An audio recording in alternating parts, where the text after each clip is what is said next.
आप सभी भक्तों का हार्दिक स्वागत है आज के इस प्रातःकालीन श्रीमद् भागवत का,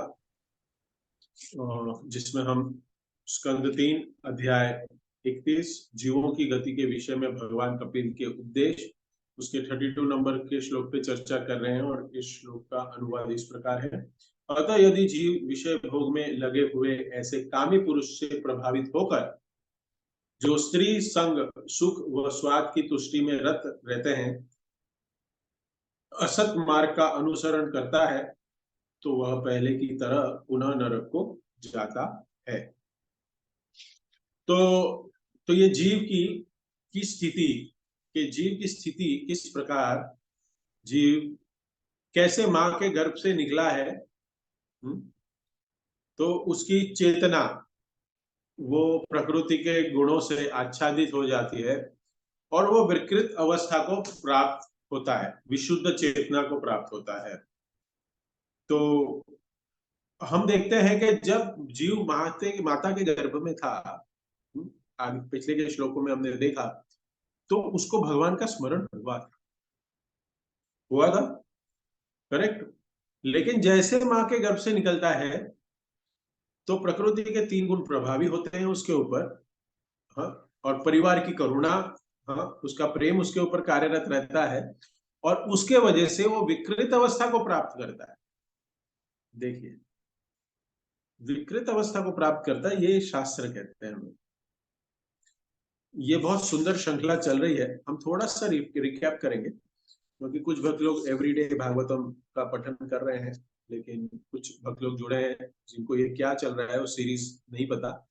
तो ये 29 श्लोक से ये आज का 32वां श्लोक है, लेकिन 29वें श्लोक से 29 नंबर श्लोक से ये प्रारंभ हुआ है, ये श्रृंखला शुरू हुई है। तो पहले के श्लोकों को मैं संक्षिप्त में आपको बताऊंगा।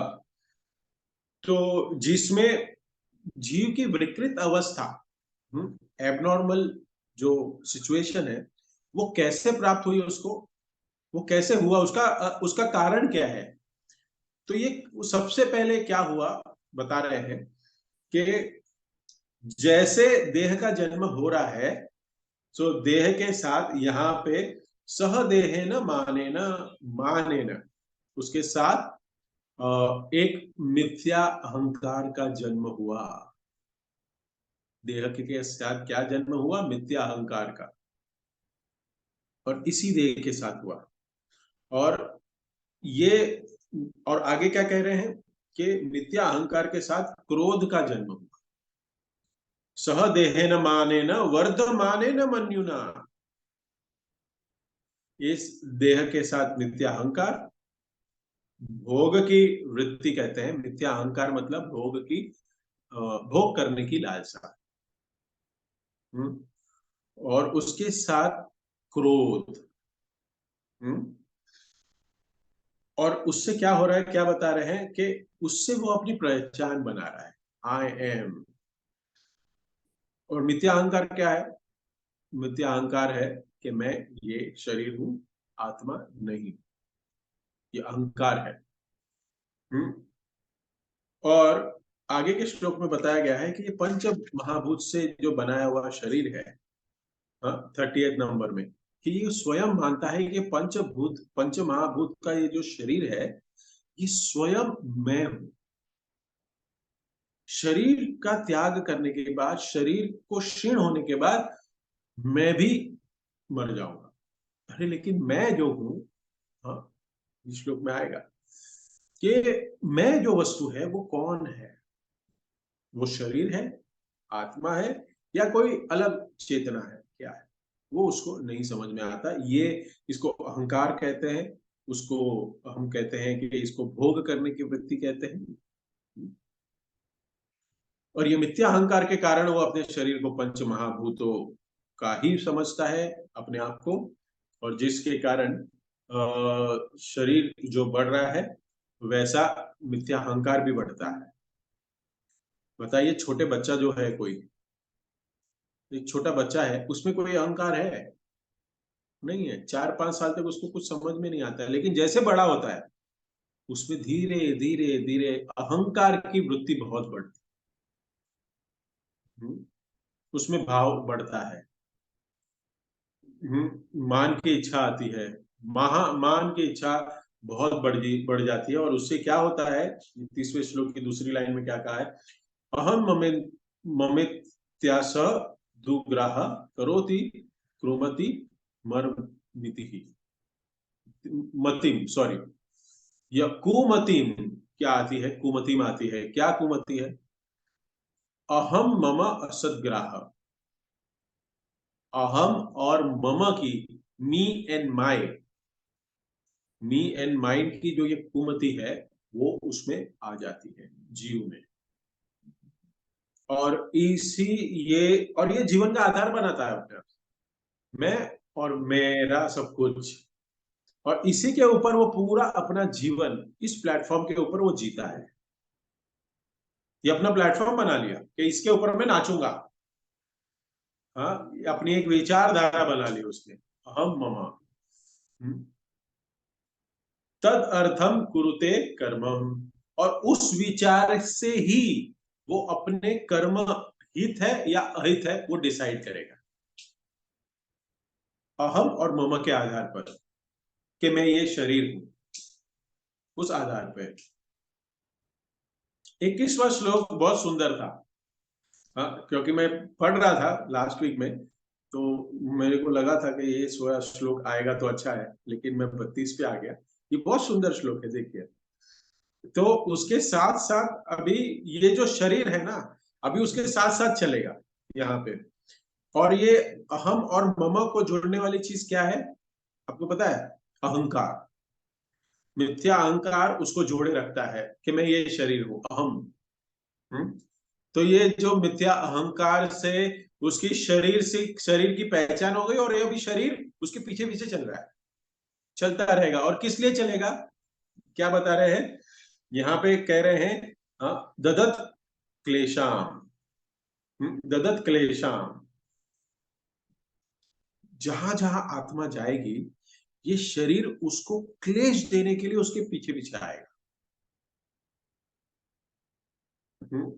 ये आई होप आप लोग ये समझ रहे हैं सीरीज को। यनो यद योन अनुमाति ददत क्लेश सम विद्या, 31 नंबर श्लोक का। और इसका कारण बता रहे हैं इसमें, ये क्लेश जो हम लोग अनुभव कर रहे हैं, मिजरीज, ये जो दुख का अनुभव कर रहे हैं वो क्यों है, कारण बता रहे हैं इसमें। कारण क्या है, कर्म बंधन, हमारे कर्मों का बंधन, वो उसका सबसे बड़ा कारण है। और ये कर्म बंधन क्यों लगता है, क्योंकि अविद्या है।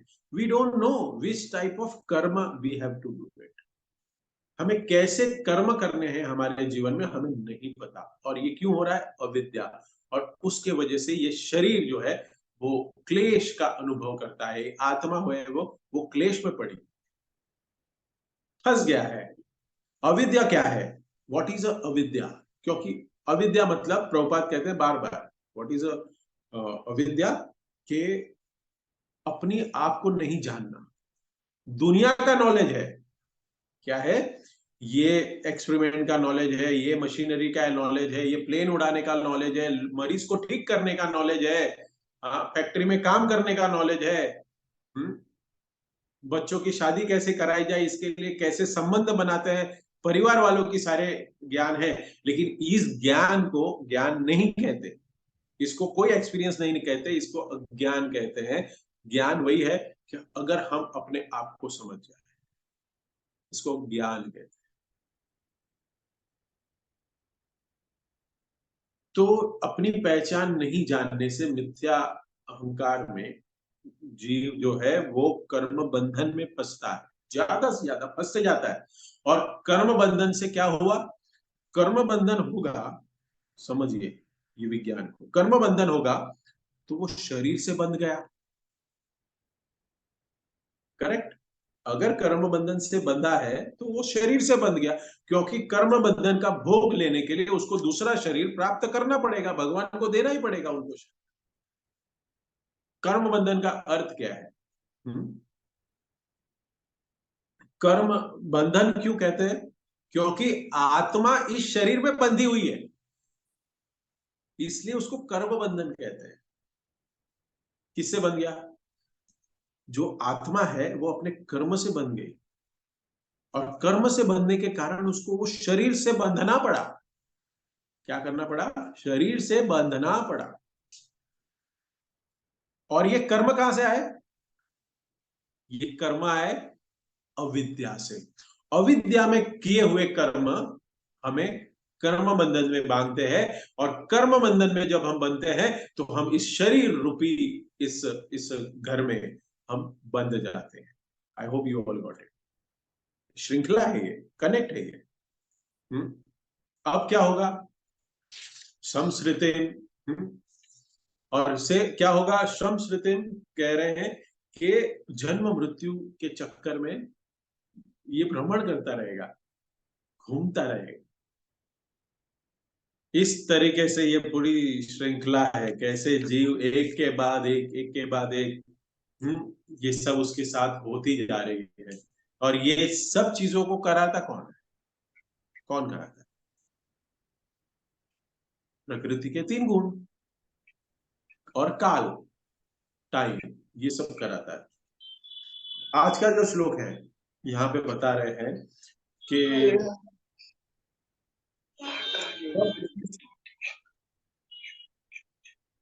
जब उसकी शरीर के साथ उसकी पहचान हो गई है, वो अपने को स्व मानने लगा, माइंड में मानने लगा है, तो उसके जीवन का लक्ष्य क्या हो जाता है? यह बताया है, प्रभुपाद तात्पर्य में लिख रहे हैं, यद असद विहि, असत चीजों को वो अपना मानने लगता है। क्योंकि उसने शरीर के साथ अपनी पहचान कर ली है। इसलिए असत शरीर ही उसका स्व हो गया है, जो उसका है नहीं। हम मान बैठे हैं कि ये मेरा है। करेक्ट? और ये शरीर क्या है? क्या लिख रहे हैं? शिष्णोदर कृत उद्यमे। शरीर, शरीर के साथ अपनी पहचान जो कर रहे हैं हम, उसका अर्थ है ये जो शारीरिक संबंध है, ये वासनाओं में सुख ढूंढना। और ये शारीरिक वासनाओं को भी 3 कैटेगरी में बांटा गया है, 3 प्रमुख। पहली जीवा की, उसके बाद उदर की वासना, और उसके बाद उपस्थ की वासना। शिष्णो दर कृतो उद्यमे। तो यही जीवन का उद्देश्य है, उसका बिजनेस बन जाता है। और यही जीवन का लक्ष्य होने के कारण कि वो सोचता है कि मैं जीवा, उदर और उपस्थ को कैसे सेटिस्फाई करूं। इसकी संतुष्टि के लिए ही कार्य करता है वो, कोई जीवन का कोई उद्देश्य नहीं। इसलिए प्रभुपाद तात्पर्य में लिखते हैं कि भौतिक जीवन का अर्थ ये है, खाओ पियो और मौज करो। हाँ, प्रभुपाद ने भी देखो कितने सुंदर लिखा। सब लोग कहते हैं अरे खाओ पियो ऐश करोगे। हाँ, कहते हैं ऐश करो। अरे क्या ऐश करोगे? हाँ, इतनी से तो तुम्हारी सैलरी है, इतने से तो पैसे हैं, क्या ऐश करोगे? हम क्या ऐश करेंगे हम उसमें?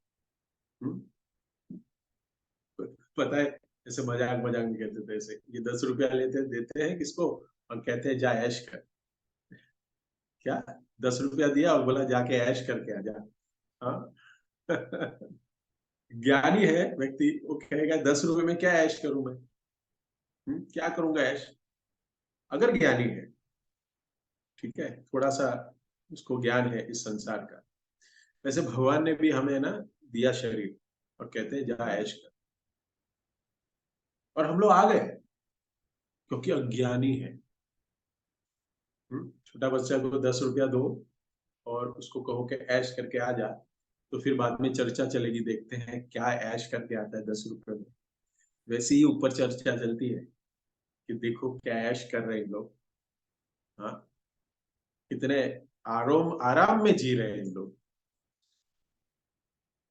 तो ये समझना है, ये देखो कितनी सुंदर श्रृंखला है ये श्रीमद् भागवतम का का निचोड़ है, रस, रस मलायम। ये ये ये कोई जाने, और इसको अटेंटिवली कोई सुनता है ना, एज ए अटेंडेंस नहीं। कि अगर अगर हमारी अटेंडेंस दिवेश प्रभु ने नहीं डाली तो फिर फोन आ जाएगा, नहीं। इससे सीरियस बनते हैं व्यक्ति ऐसे श्लोकों को पढ़ के कि अपनी शरीर की गति क्या होने, उड़ जाते हैं, ऐसे चौंक जाते हैं, ऐसे करंट लगता है ना, शॉक लगता है, तो आप लोग क्या सचेत हो जाते हैं, हम लोग सचेत हो जाते हैं ना, शॉक लगता है, नींद उड़ जाती है। वैसे ऐसे श्लोकों को पढ़ने से भक्ति में दृढ़ होना चाहिए कि नहीं, मनुष्य जन्म मिला है तो यही जन्म मेरा लास्ट होगा, इतना सीरियस होना चाहिए। नहीं तो हम नहीं करेंगे ना, तो क्या होगा, इस श्लोक में बताया गया है, जैसे प्रभुपाद तात्पर्य लिखते हैं कि वो अंध तामिश्र नरकों में पुनः पुनः जाएगा और ये चक्र चलता रहेगा। तो ये सारे जो वेग है, यहाँ पे जो वर्णन हुआ है शिष्णोदर कृतोद्यमे, ये एक वेग है, ये शरीर का वेग है। कुछ वेग जो होते हैं, कुछ वेग को पूर्ण करना आवश्यक है, और कुछ वेग को संयम करना आवश्यक है। शरीर के कुछ वेग हैं, कार्य है, जिसको करना आवश्यक है, यू कैन नॉट अवॉइड। अगर उसको हम अवॉइड करेंगे, नहीं करेंगे, तो शरीर बीमार पड़ जाएगा। जैसे करना क्या जरूरी है, जैसे हम पेशाब मल मूत्र जो हमारा हम कफ है जो निकलता है, ये सारे वेग है, तो ये शरीर से बाहर निकालना, ये शरीर की जरूरत है, इसको त्यागना आवश्यक है। नहीं तो कोई कहेगा देखो इसने मूत्र त्याग दिया, मल त्याग दिया और कफ त्याग दिया, पित्त त्याग दिया, तो वो जरूरी है। हाँ, वो त्यागने में उसकी आसक्ति नहीं, वो शरीर की रिक्वायरमेंट है, नहीं तो शरीर हानिकारक हो जाएगा हमें। और ऐसे वेगों को त्याग करना जरूरी है, और ऐसे कुछ वेग है जिसको संयम करना जरूरी है। वो क्या है वेग? वाचो वेगम, मनसा क्रोध वेगम, जिह्वा वेगम, उदर वेगम, उदर पस्त वेगम। इसको कंट्रोल करने से क्या क्या करना चाहिए, कंट्रोल करने से रूप गोस्वामी क्या बताते हैं उपदेशामृत में? एतान वेगान विषहेत धीरा, सर्वाम अपीमाम पृथ्वी सशिष्या। जो इन तीन वेगों को कंट्रोल कर चुका है व्यक्ति, अगर वो वेग को संयम प्राप्त कर लेता है तो वो धीर पुरुष कहलाता है। एतान वेगान विषहेत धीर, वो धीर हो जाता है, और वो धीर होने के बाद पूरी पृथ्वी में वो शिष्य बनाने के लिए योग्य बन जाता है। उसमें इतनी शक्ति बढ़ जाती है क्योंकि सारी शक्तियों को संग्रह करता है, उसकी सारी शक्तियां संग्रहित हो सकती है। जिसकी इंद्रिया संयम में नहीं है ना, उसकी इंद्रिया संयम में नहीं है, उसकी शक्तियां क्षीण होते रहती, डिस्ट्रीब्यूटेड है। तो यहाँ पे जो हम देख रहे हैं कि सबसे पहले शिष्णोदर के विशेष रूप से चर्चा हो रही है, उसकी जो शुरुआत कहाँ से होती है। ये दोनों वेग की जो शुरुआत है वो जीवा से होती है। जीवा, प्रभुपाद बताते हैं कि ये जीवा, उदर और उपस्थ, वो एक श्रृंखला में, एक लाइन में है, और तीनों एक दूसरे से साथ कनेक्ट है, और उसकी शुरुआत जीवा से होती है। अगर कोई व्यक्ति जीवा पे संयम कर ले तो क्या होगा, वो बाकी इंद्रियों पे सुलभ ढंग से कंट्रोल कर सकता है, इंद्रियों को सुलभ ढंग से। कहा गया इधर इस संसार में हमारी भौतिक आवश्यकताएं हैं, ठीक है, हाँ, लेकिन हमें ये देखना है कि उन आवश्यकताओं को पूरा करने के लिए करते करते कहीं हम अपने इंद्रियों को तो उत्तेजित नहीं कर रहे, ये हमें ध्यान रखना है। क्या प्रभु जी हम भक्ति में आ गए तो क्या हम सब कुछ छोड़ दें? हाँ, भगवत गीता में अर्जुन को तो नहीं बोला, हाँ, भगवान श्री कृष्ण ने छोड़ने के लिए, तो आप क्यों कह रहे हैं सब कुछ छोड़ने के लिए? हाँ, हम संसार में हैं, सांसारिक चीजें हैं, वस्तुएं हैं, हमारी रिस्पॉन्सिबिलिटी है। अगर उसमें लिप्त होंगे तो उद्वेग तो आएंगे ही, क्या लिप्त ना हो।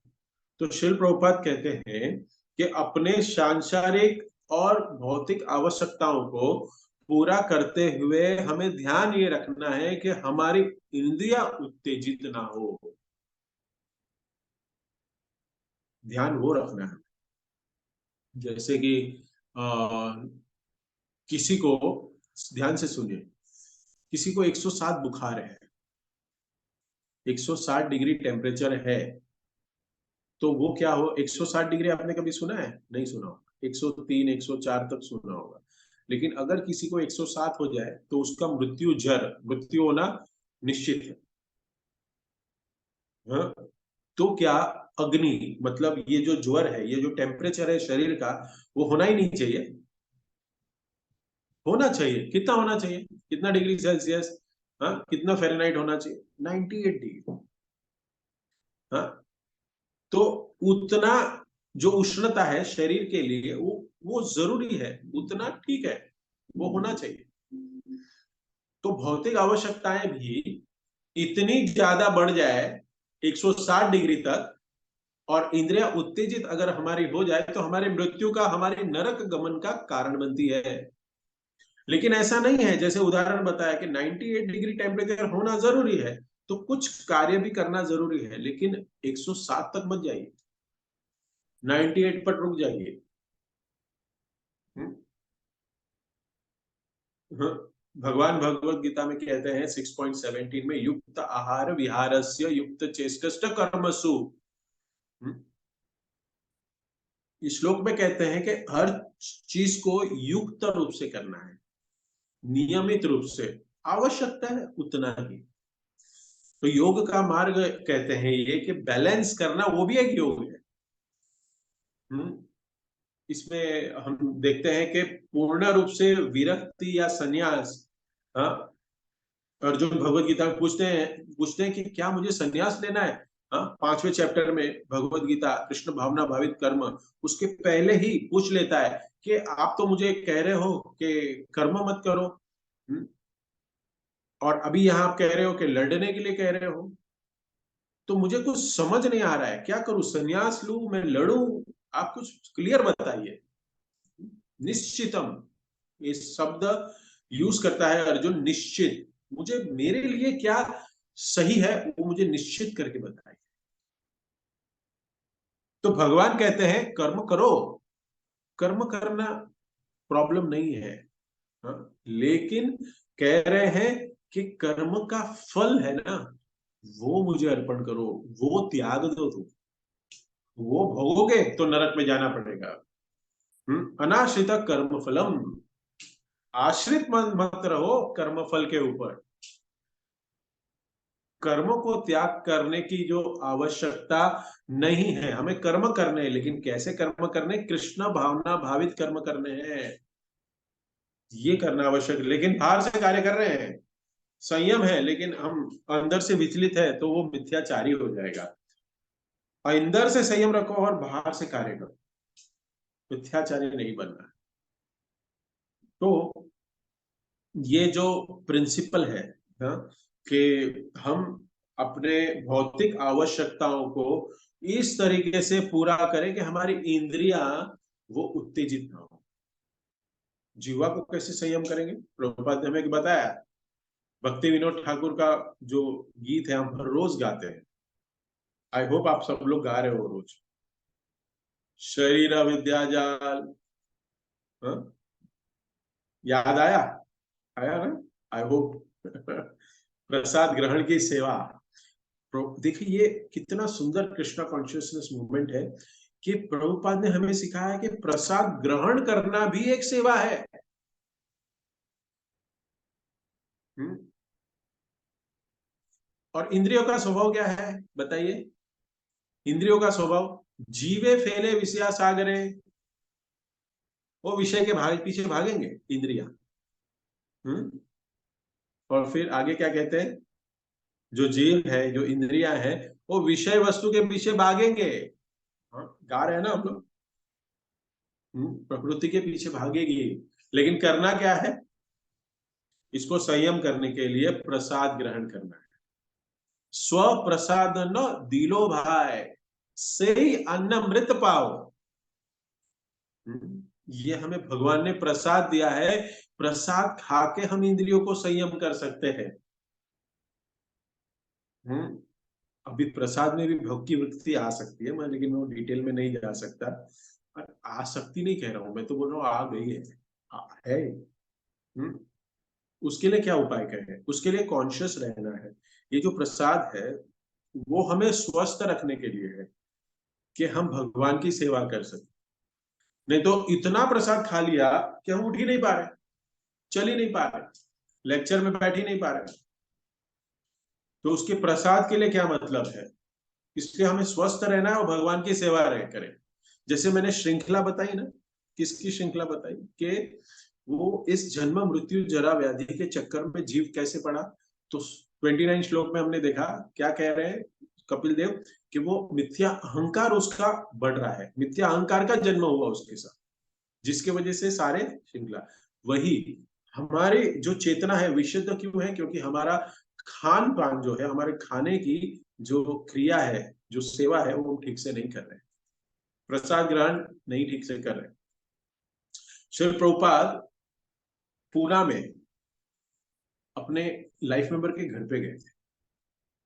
नाम नहीं कहूंगा, नाम भी मुझे पता है, पर नाम नहीं कहूंगा। तो वो सारे अपने शिष्यों के साथ गए थे।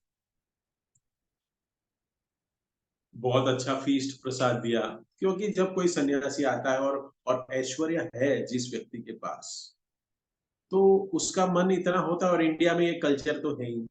ये बात कर रहा हूँ 1972 की, कि वो अपने जो साधु आए हैं, श्री प्रभुपाद आए हैं, तो उनको बहुत अच्छे से व्यंजन बनाए गए। और प्रभुपाद जी ने कुछ हल्का ग्रहण किया। और ये मेरे साथ बहुत अच्छे से कनेक्ट होता है, क्योंकि गुरु महाराज की सेवा करते हैं तो उनकी प्लेट बहुत सिंपल आती है, वो वही खाते हैं। लेकिन हम कहीं अलग अलग टेम्पल में जाते हैं तो कोई भक्त चाहता है कि सेवकों की सेवा करें, दासानुदास भाव। तो सेवकों के लिए कुछ अलग से लाता है और उसका फिर भोग करते हैं। उसका भोग करते हैं। लेकिन यहाँ पे भी वही हुआ, प्रभुपाद ने अपना बहुत ही सिंपल प्रसाद लिया, भोजन लिया। हाँ, और प्रसाद लिया, और बहुत कुछ आइटम ऑपुलेंटली बनी थी, तो सारे भक्तों ने दबा के खाया। हाँ, अपने उदर की और जीवा की सेवा की। और क्या हुआ कि नेक्स्ट डे मंगला आरती में शिल प्रभुपाद आ गए। मतलब वो घर के अंदर, घर बहुत बंगलो था वो, तो उन्होंने डिसाइड किया था, प्रभुपाद ने कहा था कि कल सुबह का मॉर्निंग प्रोग्राम इस हॉल में हम करेंगे। यहाँ पे हम, यहाँ पे पूजा, यहाँ पे भगवान का भी फोटो है, तो यहाँ पे हम मंगलारती के लिए इकट्ठा होंगे, और अभी सो जाओ सब लोग। तो प्रभुपाद ही आया, और भक्त लोग तो खराटे मार रहे हैं, कोई है ही नहीं। प्रभुपाद एकदम सरप्राइज्ड। वो हॉल में जिधर बोला था प्रभुपाद ने, तो आए नहीं। प्रभुपाद थोड़े कृपालु है, क्रोध भी है, लेकिन क्रोध की एक सीमा है, तभी होता है। प्रभुपाद को लगा ये लोग शायद भूल गए कमरा, तो प्रभुपाद दूसरे कमरों में ढूंढ रहे हैं इनको, कहाँ है। तो जहां कमरे में सोए हैं उस कमरे में चले गए, और सब लेटे हुए हैं और खराटे मार रहे हैं। तो सारे, जो एक लीडर था, हाँ, वो फटाफट स्नान करके आया प्रभुपाद के पास। प्रभुपाद ने देखा कि सब लोग खराटे मार के, तुम अभी भी सो रहे हो तुम लोग सब। तुम्हारी खराटे की आवाज सुनी मैंने। तो ये जो लीडर है भक्त, वो कहता है, जो सबसे पहले आया है प्रभुपाद की डांट खाने के लिए, वो प्रभुपाद कहते हैं उनको कि कल मैंने देखा ये क्यों हुआ ये तुम्हारा। हाँ, क्योंकि तुम लोग ने कल बहुत प्रसाद खा लिया। हम्म नहीं, सॉरी, ये वाक्य वो जो भक्त है वो बोलता है कि प्रभुपाद, हमने कल थोड़ा रात को लेट, हमने सबने बहुत ज्यादा बना था, और तो हमने बहुत अच्छे से प्रसाद ग्रहण कर लिया। तो ये प्रभुपाद कहते हैं कि no, this is not because of the feast. ये जो अन्न बना था ना, वो विषयी अन्न था, क्योंकि जिसने बनाया था वो विषयी भोग में लगे हुए हैं जिसने बनाया था, और उन्होंने बनाया था, भक्त ने नहीं बनाया था, जिसके वजह से हमारा मन दूषित हुआ, इसके वजह से आप सो गए और मंगलारती में उठ नहीं पाए। ये कारण था। भक्त लोग बहुत सारे प्रश्न करते हैं कि प्रभु जी, आपके मॉर्निंग सेशन में 5:30 को हम नहीं उठ पाते कंटिन्यू। कभी आप बोलते हो, फोन करके बोलता हूं, या कभी संडे को मिल गए, बोला क्यों नहीं जुड़ रहे हो, सुबह उठो जपा करो, नहीं तो संडे संडे आके कोई फायदा नहीं तुम्हारा। मैं बहुत थोड़ा मुंहफट, कोई फायदा नहीं। अगर मॉर्निंग साधना नहीं की है तो फिर 10 साल रह लो, 15 साल रह लो, कोई जीवन में परिवर्तन नहीं आएगा, कोई आनंद का अनुभव नहीं होगा।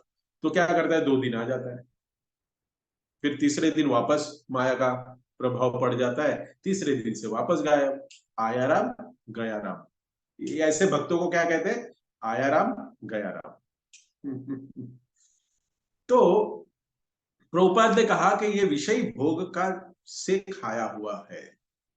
तो ये जो भक्त लोग सुबह मंगला आरती में या मॉर्निंग साधना नहीं कर पा रहे, वो अपने ध्यान रखे ये इंसिडेंट से, कि क्या वो प्रसाद ही खा रहे हैं, क्या वो प्रसाद सात्विक बना हुआ ही खा रहे हैं।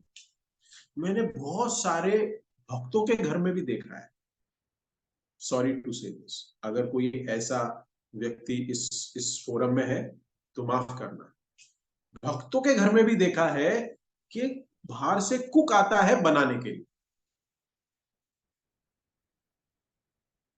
वो कुक 4 जगह पे बना के आपका भी खाना बनाता है। No, food you cannot give anyone, because that food is a base of bhakti. What Prabhupada says. We cannot. अगर कुक की जरूरत है, कृष्ण कॉन्शियस कोई कुक ढूंढे, कोई कुक ढूंढना चाहिए। वे जो भक्ति में है, ब्राह्मण, यहां तक कि तो हम मंदिर में तो जो कुक करता है, उसको तो ब्राह्मण इनिशिएटेड होना चाहिए। एटलीस्ट हरिनाम दीक्षित तो हो, 16 माला जप करे, 4 नियमों का पालन करे। ऐसे व्यक्तियों के हाथ से खाना बनाया हुआ खाएंगे, तब शायद हमारा जीवन में परिवर्तन होगा। तो प्रभुपाद कहते हैं कि जिन्होंने बनाया है वो विषयी भोग में लगे हुए हैं। और प्रभुपाद ने क्या किया पता है आपको, व्हाट ही डिड? अरे प्रभु जी, उनको बुरा लग जाएगा, ऐसे कैसे करे, बड़ा डोनर है। Prabhupada said, pack up all luggage, pack my luggage, we will not stay a moment here. Prabhupada 3 दिन के लिए उनके घर में रुकने वाले थे। Prabhupada just stayed for 12 hours one night and he went back. बोलता ये ना, नहीं रह सकते हम।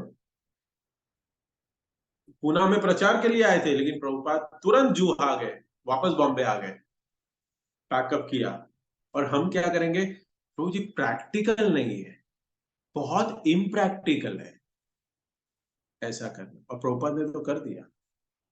बताइए, चले, इस तरीके से जो विषयी अन्न है वो हमारे लिए खतरनाक है। ये विषयी अन्न से मुक्त होना है। विषयी अन्न खाइला दुष्ट होइला मन, दुष्ट होइला मन।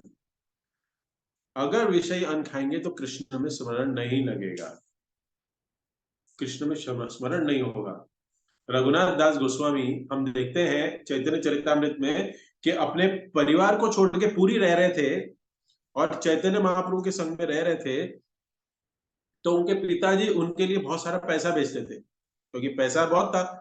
तो शुरू शुरू में रघुनाथ दास गोस्वामी इस पैसों से मंदिर से अन्न बाजार में, जगन्नाथपुरी में अन्न बाजार से प्रसाद खरीदते और चैतन्य महाप्रभु के लिए लेके आते और भक्तों के लिए लेके आते, और सब लोग प्रसाद ग्रहण करते थे। तो ये प्रसाद है इसलिए महाप्रभु भी ले रहे थे। बढ़िया बढ़िया व्यंजन आते थे। हाँ, बाद में ऐसा हुआ कि रघुनाथ दास गोस्वामी को ये चेतना, ये अंदर से प्रेरणा आई कि ये पिताजी के पैसे है ना, ये भोग करना, पिताजी के पैसों से यह प्रसाद खरीदना, क्योंकि ये जो पैसा आया है, ये जो पैसा है वो गलत तरीके से आया है, ये विषयी पैसा है। तो वो पैसा लेना बंद कर दिया अपने पिताजी से, और जगन्नाथ मंदिर के बाहर वो भीख मांगने लगे, सिंहद्वार के बाहर। तो काफी दिन हो गया, चैतन्य महाप्रभु सोच रहे हैं कि रघुनाथ दास नहीं दिखता है, क्यों प्रसाद नहीं ला रहा है, क्या हो गया, क्यों नहीं हुआ। तो अपने सेवक से पूछा कि रघुनाथ दास प्रसाद क्यों नहीं ला रहे हैं। स्वरूप दामोदर से पूछा, स्वरूप दामोदर कहेगा कि स्वरूप ये प्रसाद क्यों नहीं ला रहा है, रघुनाथ दिख नहीं रहा है, कहाँ है वो। तो स्वरूप दामोदर ने कहा कि अभी रघुनाथ सिंह द्वार के सामने खड़े होके भीख मांगता है, अपने पैसे से पिताजी से लेना बंद कर दिया, अपने पैसा जो पिताजी से आता था वो लेना बंद कर दिया। ये भीख मांगना मैं जो आपको कह रहा हूं, इसका अगर प्रश्न हो तो एंड में पूछ लेना कि एक गोस्वामी भीख क्या मांगता है, एक सन्यासी आपके घर में आके क्या भीख मांगता है। नहीं तो आप लोग अपने बंबई के भिखारी समझ लोगे। हाँ, क्योंकि हमारी चेतना तो शुद्ध है नहीं। हाँ, लेकिन वो भिक्षा मांगते थे। चलो बोल देता हूँ, वो भिक्षा मांगते थे, सबको कहते थे हरे कृष्णा बोलो, हरे कृष्णा बोलो। हाँ, आप जगन्नाथपुरी आए हो तो प्रसाद ग्रहण करो, प्रचार में लुप्त थे, अपने आचरण से सिखाते थे। भिक्षा मांग रहे थे, क्या भिक्षा, असली भिक्षा क्या है, पैसा नहीं है, दूसरों को भक्त बनाना, दूसरों को भक्त बनाना, हरिनाम देना। चैतन्य महाप्रभु ने जब स्वरूप दामोदर ने कहा कि ये अभी पैसे नहीं ले रहा है अपने पिता से, क्योंकि उसको पता चल गया है कि ये विषयी वाले पैसे हैं, ये शुद्ध पैसे नहीं है, भक्त ने कमाए नहीं है, गलत तरीके से आए हैं। आपको कथा पता है कि कैसे गोवर्धन मजूमदार कैसे कमीशन में अपना कट ज्यादा रखते थे बिजनेस में, तो ये गलत तरीके से करते थे। तो चैतन्य महाप्रभु कहते हैं कि अच्छा हुआ कि रघुनाथ ने ये छोड़ दिया कार्य, क्योंकि जब रघुनाथ इतने प्रेम से मेरे लिए वो प्रसाद लेके आता था, मुझे पता था कि उसके पिताजी के पैसे हैं और जो विषयी भोग है, जो अपने कॉन्शियसनेस के लिए सही नहीं है। तो चैतन्य महाप्रभु ने स्वरूप दामोदर को कहा कि अच्छा हुआ कि उसने अपने पैसे लेना बंद कर दिया। तो ये बहुत सुंदर और एक श्लोक आता है, पद आता है चैतन्य चरित्र में। तभी स्वरूप दामोदर को चैतन्य महाप्रभु कहते हैं, विषय होइला मन अन्न खाइला, मलिन होइला मन, नाही लागे कृष्णेर स्मरण। विषयी लोगों का प्रसाद ग्रहण करना, विषयी लोगों का पैसा लेना और वो अपनी इंद्रिय तृप्ति के लिए यूज करना, भगवान की सेवा में नहीं लगाना, ये एक हमारा कारण है, हमारा मन भगवान के चरण में नहीं लग रहा है। चैतन्य महाप्रभु भक्त की इच्छा, रघुनाथ दास गोस्वामी की इच्छा के लिए कर रहे थे, लेकिन उनका भी मन नहीं था। और इस तरीके से हम देखते हैं कि रघुनाथ दास गोस्वामी अपनी तपस्या को बढ़ाते गए। पहले प्रसाद खाते थे, फिर बाद में प्रसाद दिन में एक बार खाते थे, फिर हफ्ते में एक बार खाते थे, फिर तो जगन्नाथपुरी में जो भात का जो पानी नाली से निकलता है उसको एक कटोरे में थोड़ा सा लेके पीते।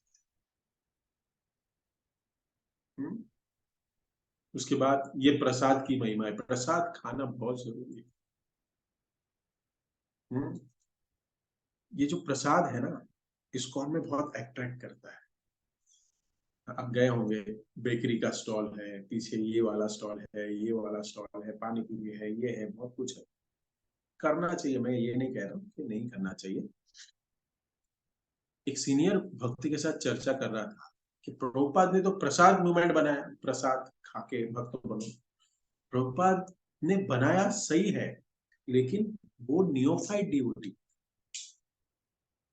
गोविंदा रेस्टोरेंट, बिस्टो रेस्टोरेंट, ये स्टार्ट में प्रसाद खा के भक्त बन जाओ, और फिर धीरे धीरे ये इस विषयों से, जो जीवा का विषय, उससे अपने आप को विलीन करो, उसको अलग करो।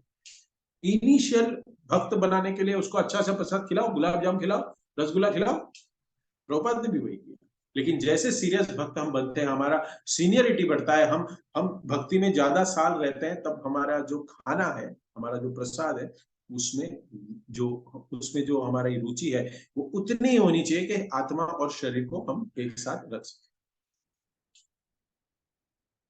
उधर उधर के वेग के लिए क्या करें? ये जीवा का वेग थोड़ा बड़ा था, इसके लिए थोड़ा समय हो गया। Just 5 minutes I more I take. उधर का जो क्या करना है, हमें फास्टिंग करनी है, उपवास करना है। बहुत सारे मौके हैं अभी, एकादशी का उपवास है, विष्णु तत्व का उपवास है, अभी ये चतुर्मास चल रहा है तो उसमें भी भक्तों ने कुछ अलग अलग प्रकार के उपवास किए हैं। लेकिन ये सारे उपवास जो है ना, वो शास्त्र में दिए गए हैं। यहाँ पे मैंने कहा कि याद दिलाइए, कुछ लोग विशेष प्रकार के धार्मिक विश्वास के प्रति आसक्त होते हैं। कभी कभी यह देखा जाता है कि कुछ लोग विशेष प्रकार के धार्मिक विश्वास के प्रति आसक्त, नहीं पता, अलग अलग। अभी नवरात्रि चल रही है ना, क्या चल रहा है? नवरात्रि। नवरात्रि में कुछ लोग चप्पल पहने बिना 9 दिन घूमेंगे। आपको पता है? देखा है किसी को ऐसे चप्पल पहने बिना? फिर 9 दिन उपवास करेंगे, और फिर वही उपवास करने वाले व्यक्ति रात को पिक्चर के गाने पे नाचेंगे। ये कौन सा ये कौन सा आपका उपवास है भाई? हाँ, ज्यादा विषय में नहीं बोलूंगा, लेकिन ऐसे तथाकथित विश्वास के कारण, उसने किया इसलिए मैंने किया, मैंने किया इसलिए उसने किया। अरे भाई क्यों? मेरे ऑफिस में भी एक हो रहा है। हाँ, मैंने बोला भाई तुम बाइक चला के आते हो, चप्पल बिना आते हो, तुमको अगर चोट लग जाएगी ना तो मुझे प्रॉब्लम होगा। कैसे? क्योंकि वो छुट्टी ले लेगा, वो छुट्टी ले लेगा, और तेरा काम फिर मुझे किसी से दूसरे से मैनेज कराना पड़ेगा। इसलिए भाई तू ऐसे कार्य मत कर। नहीं सर जी, मैं 10 साल से कर रहा हूँ। मतलब कर रहा है तो ठीक है, लेकिन इसको कारण लेके छुट्टी मत लेना, मैं सैंक्शन नहीं करूंगा, क्योंकि ये कहीं लिखा नहीं है कि ऐसे करना। मतलब तू गरबा खेलता है? तो सर रात को गरबा खेलता है ना, हमारी सोसाइटी में होता है। वेरी गुड, मिल गया मेरे को। तो फास्टिंग करना शरीर के लिए भी अच्छा है, टॉक्सिन्स जमा है वो वैज्ञानिक कारण है। तो उधर के लिए है उपवास करना। तो फास्टिंग जो करना है, भक्तों को किसके लिए करना है? शरीर को कम करने के लिए, वजन कम करने के लिए नहीं करना है, टॉक्सिन को निकालने के लिए नहीं करना है। हाँ, उसके लिए नहीं करना है भक्तों को फास्टिंग। इसका बेनिफिट, साइड इफेक्ट ये है कि वजन कम हो सकता है, या कुछ आपके शरीर में थोड़ा आप सही महसूस करो, आप थोड़ा परफेक्ट अपने आप को महसूस करो, ऐसे हो सकता है। लेकिन मेन रीजन जो है वो इंद्रियों को संयम आपका आएगा, संयम होगा इंद्रियों में। उपवास करने का मुख्य उद्देश्य ये है, और हमारे पास अपॉर्चुनिटी है कि हम यहाँ पे हम अच्छे से उपवास को धारण कर सकते हैं, क्योंकि ये शरीर ही हमारा साधन है। शरीर आद्यम फल धर्म साधन। अगर आपको एक जगह से दूसरे जगह पे जाना है और आपके पास अपनी कार है, तो कार को ठीक रखना हमारा कर्तव्य है या नहीं है?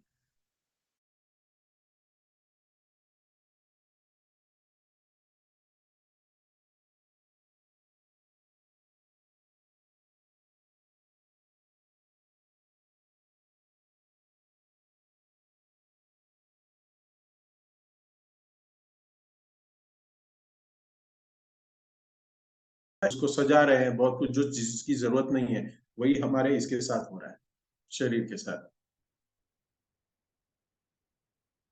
तो इसलिए जीवा को कंट्रोल करें, फिर उदर को कंट्रोल करें।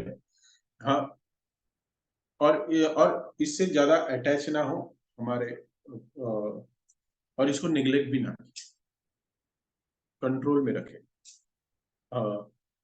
तीसरा जो है, उपस्थ वेगम के बारे में बताया गया है। उपस्थ वेगम, उसके लिए जो जो प्रभुपाद कहते हैं, जो उपस्थ वेग है, उसका उपयोग क्या है? उसका उपयोग संतान उत्पन्न के लिए, शिश्नो वेग। हाँ, तो उसका उपयोग संतान उत्पन्न उत्पन्न करने के लिए है। लेकिन अगर सही ट्रेनिंग, सही प्रशिक्षण नहीं है, तो क्या है कि बचपन से ही इसकी प्रशिक्षण होनी चाहिए। और उस प्रशिक्षण के अभाव में क्या हो रहा है कि जो भी स्त्री पुरुष जो शक्ति है, वो वीर्य की शक्ति है, धारण करने की शक्ति है, तेज शक्ति है, विवेक शक्ति है, ये सब अलग अलग शक्ति है, उसका क्षय होता है। और जब कोई इसको वीर्य को लंबे समय तक शरीर में धारण करता है तो उसकी शक्तियां बढ़ती है, उसकी अलग अलग प्रकार की शरीर में जो शक्तियां हैं उसमें वर्धन होता है। तो ये जो उपस्थ है, जो प्रभुपाद कहते हैं कि इसको हम तभी उपयोग में लाए जब हमें एक कृष्ण कॉन्शियस भक्त, एक बेटा या बेटी को प्राप्त करने की इच्छा हो, ना ही विषय भोग, इंद्रियों को तृप्त करने की इच्छा हो। अभी प्रॉब्लम क्या है कि ब्रह्मचर्य ट्रेनिंग ही नहीं है, ब्रह्मचर्य रहने की ट्रेनिंग ही नहीं है। ये कठिन परिस्थिति है अभी इस संसार में। हाँ? और दूसरी समझने की चीज ये है कि इसका वास्तविक रूप क्या है। ये भौतिक जगत प्रतिबिंब है ये अलग अलग वेग का। ओरिजिनल अट्रैक्शन जो है वो राधा रानी और कृष्ण में है, लेकिन वो वहां पे काम वासना नहीं है, वहां सेवा भाव है, वहां सेवा का भाव ज्यादा है। लेकिन उसका प्रतिबिंब ये है, ये भौतिक जगत उसका प्रतिबिंब है। और प्रतिबिंब जब है तब ये, जब ये शरीर, ये जो भौतिक जगत में ये जो काम आता है वो वास्तव में कन्वर्ट हो जाता है, उसमें सेवा नहीं रहती। हाँ, इसलिए तो हम देख रहे हैं ना, कोई आज कपल्स जो है हस्बैंड वाइफ, वो ज्यादा एक दूसरे के साथ रह नहीं सकते क्योंकि सेवा करनी है एक दूसरे की। वो पंडित जी शादी में समझाता ही नहीं है, ऐसे श्लोक बोलता है जो किसी को समझ में ही ना आए। तो भगवान के प्रति प्रेम लीलाएं हैं, वो सेवा की लीलाएं हैं। हाँ, तो यहाँ पे हम समझ सकते हैं कि हम अपनी सारी जो एक लाइन में जीवा उदर और उपस्थ की जो जो विषय है उसको उसको कंट्रोल में इसको यूज करें, भगवान की सेवा में यूज करें। और सबसे इंपॉर्टेंट यहाँ बताया कि यदि जीव विषय भोग में लगे हुए ऐसे कामी पुरुषों से प्रभावित होकर, अगर हमारा एसोसिएशन भौतिकवादी लोगों से ज्यादा है, हम उनसे ज्यादा इन्फ्लुएंस्ड है, तो हमारी भक्ति में प्रगति नहीं हो पाई, नहीं हो पाई। तो ये बहुत सुंदर श्लोक चल रहे हैं जिसमें वह बता रहे हैं कि जीव कैसे फंसा हुआ है। हाँ, अगर कोई व्यक्ति जेल में गया है तो उस जेल में जाने का कोई कारण होता है। कोई पूछेगा ना, आप क्यों आए हो यहाँ पे, आपने क्या गुनाह किया है कि आप यहाँ हो। हाँ, तो ये मेरा प्रश्न है आपसे, आप बताइए मुझे कि हमने क्या गुनाह किया है कि हम यहाँ आए। हम क्यों इस संसार में विषय भोग के पीछे जाके हम लोग इसको भोग रहे हैं और हम लोग इसको हम यहाँ पे पीड़ा का अनुभव कर रहे हैं। तो आगे के श्लोक में बहुत अच्छे विषय आएंगे। और थैंक यू। कोई त्रुटि हो या कठोर शब्द का का उपयोग हुआ हो तो क्षमा करिएगा। वाञ्छाकल्पतरुभ्यश्च कृपा सिन्धुभ्यः एव च पतितानां पावनेभ्यो वैष्णवेभ्यो नमः। हरे कृष्ण।